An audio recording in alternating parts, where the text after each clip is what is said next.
I once again welcome you all to the next session on this subject of engineering graphics.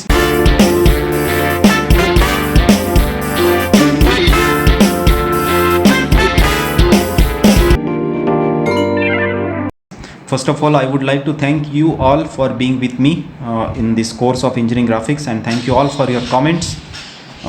Those encouraging comments definitely always help me to improve in my work and to provide you with better understanding of the subject. So in this case, now we are going to have this particular orthographic views, for which we have to draw isometric views. You can go to the description below to see the related videos.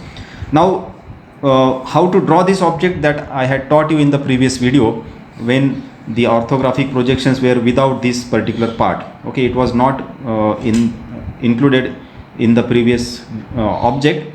Okay, this is the rib which I have added, and the same object now I would like to convert with this addition of the rib. Okay, now we see here, first of all let me explain. Those who couldn't watch the previous video, they can just see, if this rib is not there, this part and this part is not there, then as we know, the required given orthographic projections would have been something like this.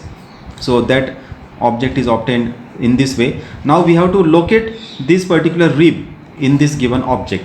Now as we see here, except this line, all the edges in the object are isometric lines. Okay, now this is non-isometric line. So I am first of all now introducing you to this non-isometric line, and let us see how to locate that non-isometric line. If you remember my initial videos, in that I had mentioned that non-isometric lines are always located by locating their end points. Okay, we have to draw them by locating their end points. Okay, so now as we see here, if we see the front view, in front view that rib goes something like this. Okay, that means it goes inclined something like this, and in top view if you see, the width of that rib is given as 10 millimeter. Okay, and whenever nothing is mentioned, you have to take it at the center. That means it is somewhere at the center, and from here we have to connect it to the top point. So if you see this point is this one, and if you see this point, it is this one. Okay, but if you see in top view, it is not this one, it is somewhere at the center. I hope you are understanding what I am saying. Okay, you have to read the view something like this. In front view, if you see, it starts from this point and connects this point. Okay, so it starts from this point, connects this point.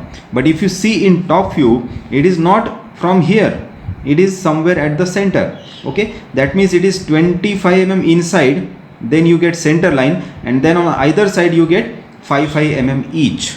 Okay, so let us see how to locate that rib in this isometric view. Okay, so first of all we have to mark center of this width, which is, as the total depth is 50 mm, it is at a distance of 25 mm from either side. So I am just drawing that now. So this is the center of this width. Okay, so I have located center. Similarly you have to locate center here also, because it connects or it is symmetrically placed above this center line. So I am now drawing that center line, rather that midpoint here also at the top. So you can see this is the midpoint at the top. Okay, that means now rib starts 5 mm on this side, 5 mm on this side. Now measure 5 mm each on either side of this center line, and also measure 5 mm each here also. Okay, and now as we see here, we have to simply connect this point with this point, because then only you will get in front view such an edge. Okay, so that's why now I am joining this particular edge, or rather this point, with this point. Similarly I am joining this now with this particular point. Okay, now you can see this rib is actually a solid part. Okay, so that solid part will go vertically up to here. So just draw one vertical line from this point till the bottom, and from here now we have to join it with this particular point.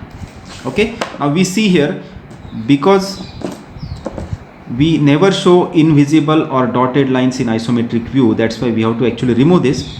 Remember, I have just converted the previous object into this object. That's why I had you might be surprising why it was drawn initially thick. Okay, it was not thick actually. The previous problem was converted into this problem.